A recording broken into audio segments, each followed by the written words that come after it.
It's strange how just a single sentence can replay in your mind for days, even weeks. That night after the family dinner, when the laughter faded and the house grew quiet, Daniel looked at me with eyes that didn't quite belong to the boy I'd once known.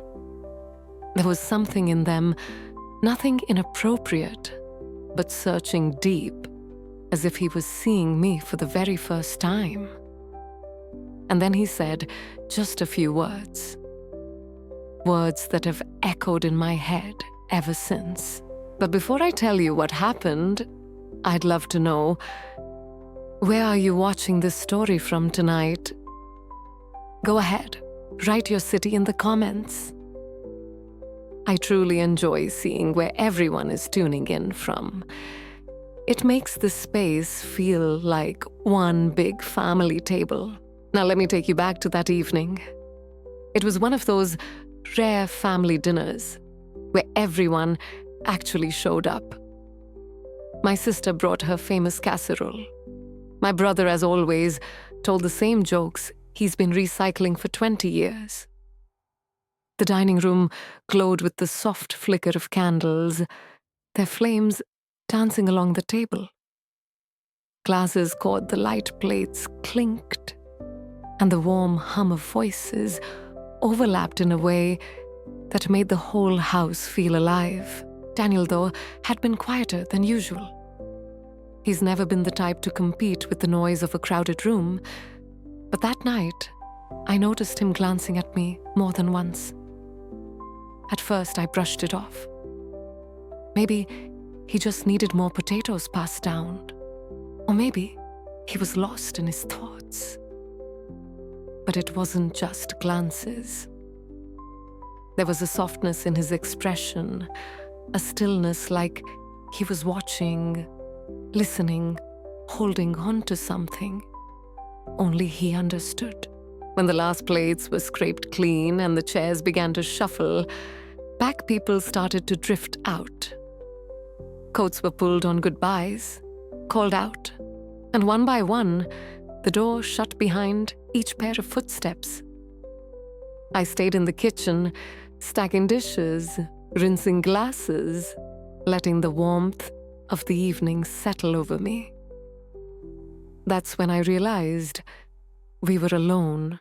The house, once so full of laughter, had grown so quiet. I could hear the faint hum of the refrigerator and the soft ticking of the clock above the stove. Daniel was leaning against the doorway, his hands in his pockets, watching me with that same unreadable gaze. "You don't have to help," I told him with a small smile, wiping down the table. "Go relax. It's been a long day." "I don't mind," he said, stepping closer. His voice was calm, measured. "It's nice just being here." Something in the way he said it made me pause. I kept my eyes on the rag in my hand, tracing circles on the wood, but I could feel his presence behind me, steady and quiet. We talked about little things at first, the roast, the oddly warm autumn weather, my sister's habit of bringing far too much food. But beneath the words, there was a stillness, an unspoken weight that seemed to hang between us. When I finally turned to face him, he was close enough that I could see the faint crease near his left eyebrow, the one that always appeared when he was thinking too hard. "You look different tonight," he said suddenly. The comment caught me off guard. "Different," I repeated, trying to keep my tone light. "Not in a bad way," he explained. "Just, I don't know, happier. Like you were glowing." I laughed softly, more to fill the silence than because I believed it. Must have been the wine. Maybe he said, though. His eyes told me he didn't believe it. I poured the last of the wine into 2 glasses, sliding one across the table to him. We sat again at the same table that only an hour before had been crowded with family. Now it felt enormous, the empty space around us, amplifying every small sound, every shift in breath. The candle between us had nearly burned down, wax pooling at the base. Shadows flickered across his face, catching in his eyes, making them seem warmer, more open. We talked more then, not about dinner or weather, but about his work, his regrets, the things he wished he had more time for. And as I listened, I found myself speaking too, not just about daily chores or family routines, but about life, about what really mattered. Somewhere in that exchange, I felt walls inside me begin to shift. He listened, really listened in a way that made me feel seen.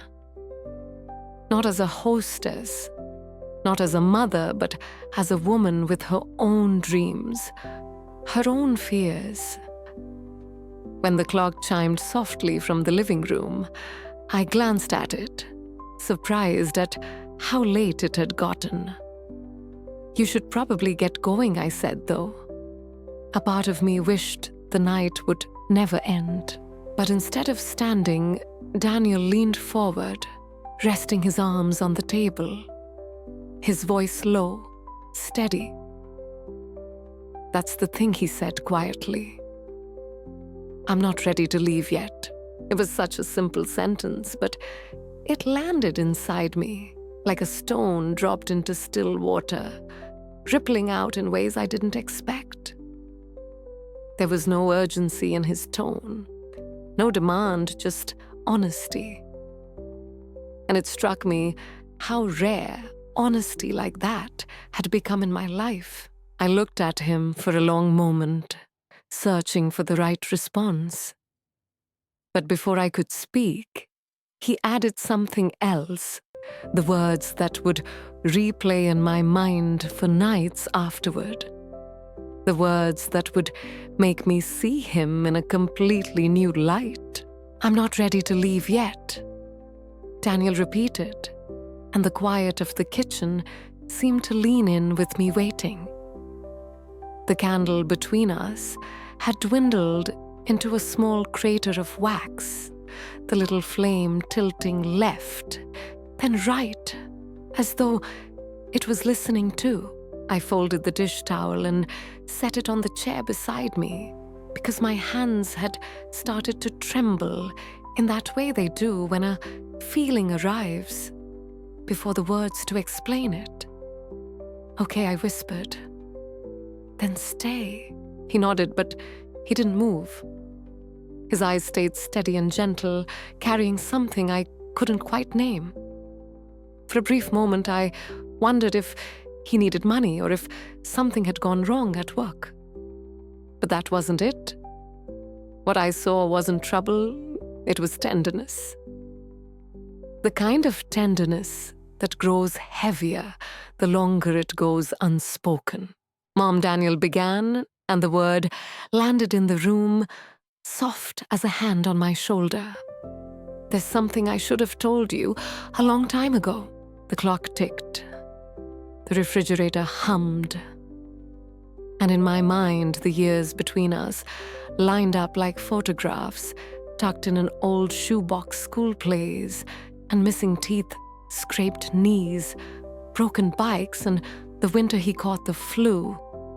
And I kept soup simmering while he dozed on the couch. In all those memories, I saw myself moving quickly, fixing, smoothing, holding everything together. For just a moment, I wished I had moved slower. I wished I had learned how to sit with a feeling the way you sit with a sunset, not trying to change it, just witnessing its colors. "I've been carrying this since Dad died," Daniel said softly. "Since the house got too quiet and you started doing everything on your own." I told myself being strong meant keeping silent, not adding to your load.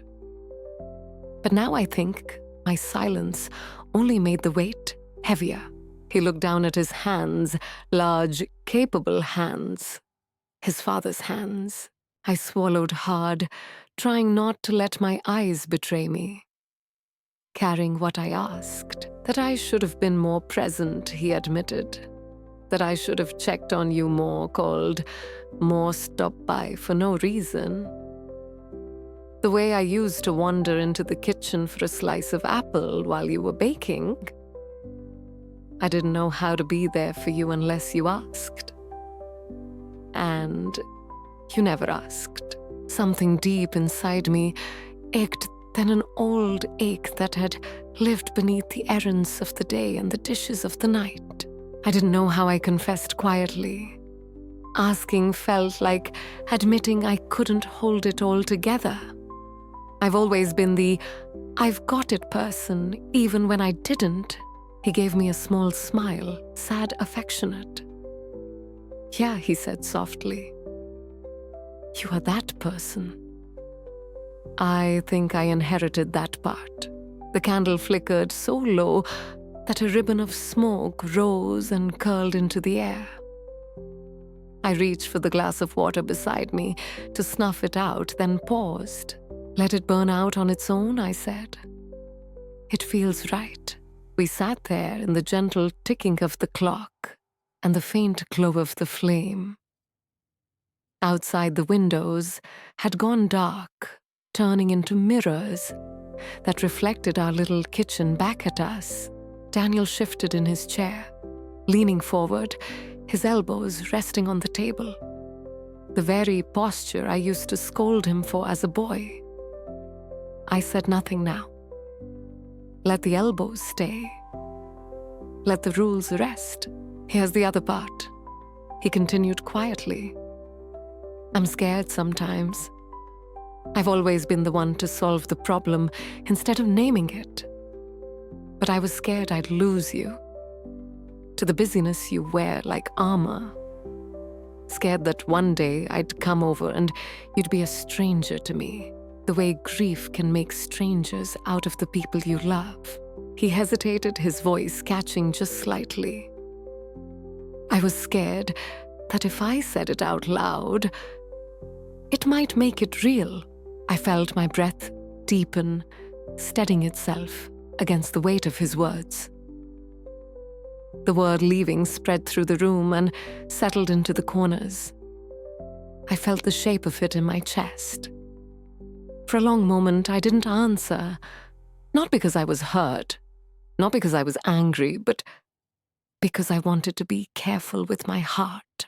I looked at him, his careful posture, his open face, the way he was offering the news. Like a delicate plate, he was afraid to drop. Thank you for telling me here, I said softly. Thank you for trusting me with the truth. I want you to build a life that truly fits you. I want you to find the quiet you didn't have when you were 10 years old and the house was full of cousins and chaos. I want your mornings to feel like beginnings, not obligations. His shoulders eased just slightly. I was scared you'd hear moving and think abandoning. I admitted honestly. For a second I did, but then I remembered what you said earlier about presence. Moving doesn't erase that. It just means we have to be deliberate. Deliberate, Daniel repeated. That's a good word. We can make Sundays ours, I told him. Every week, without fail. We'll cook something simple, sit without phones, and maybe pull one letter out of the box. Then we tell a story about the week, not about duties, not about checklists, but about what we noticed. That's how presence grows on purpose. His eyes caught the lamplight and softened. I'd like that a lot. Good, I said, feeling steadiness bloom in me. And when moving day comes, I'll be there with tape and labels. I'll insist on labeling one box kitchen happiness, and you'll roll your eyes. but I'll do it anyway." He laughed, then the sound easy and true. "Deal. But only if you label another one Sunday Letters." "Done," I said, smiling. We talked for a while longer, the way people talk at the end of a long journey. They didn't know they were unquietly grateful to have arrived somewhere safe.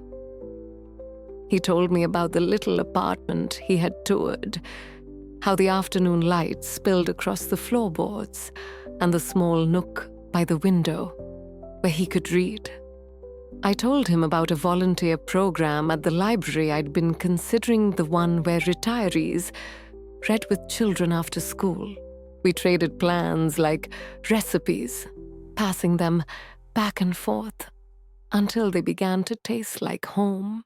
At some point, he reached for the throw blanket and tucked it over my knees, the very same way I used to do for him when cartoons ran too long and his toes grew cold. The symmetry of it pressed against my throat. I swallowed and let it be what it was. Care, moving both ways, Mom Daniel said, after a long silence, his voice low, steady. Those words I said at the table earlier, "I'm not ready to leave yet," I think I meant more than just tonight. I meant I'm not ready to leave this way of being with you, honest, without all the busy armor. I don't want us to slip back into the version where we only exchange updates. I want us to keep this. I turned and met his gaze, and for the first time in longer than I could measure, I felt the clear old line between us, mother and son. Not as two roles doing tasks, but as two people willing to sit with the truth and let it be simple. "Me too," I whispered. "Let's keep it." We sat like that until the lamplight thinned and the hour grew late enough that even our silence felt like sleep beginning to gather. When he finally stood, it wasn't the half-rise of someone making a quick exit. He stood with the calmness of a man who knew he could come back tomorrow, and the next day, and the day after that. Not because he had to, but because he wanted to. At the door, he paused, looking around the room, the way people do when they're taking a mental photograph. I saw him notice the little things, the shoes by the mat, the umbrella in the corner, the ribbon still tied around the letters on the coffee table. He reached for the knob, then turned back to me. "One more thing," he said. "I love you." Not the rushed, "I love you" we say on the phone in passing, but the kind where every word is grounded, steady, true. "I love you too," I answered. "The kind you mean." He nodded once, then stepped into the hallway. The cooler air folded into the warmth behind him. I stood there, watching him go down the stairs, steady and hurried, knowing something between us had shifted, not away, but closer. I closed the door gently and leaned my forehead against it for a breath. The house was quiet again, but this quiet wasn't empty. It had a new shape, like a room rearranged to let in more light. I walked back into the living room, lifted the wooden box, and chose a letter at random. I didn't open it. I just held it in both hands, the way you hold a promise that has finally been spoken out loud.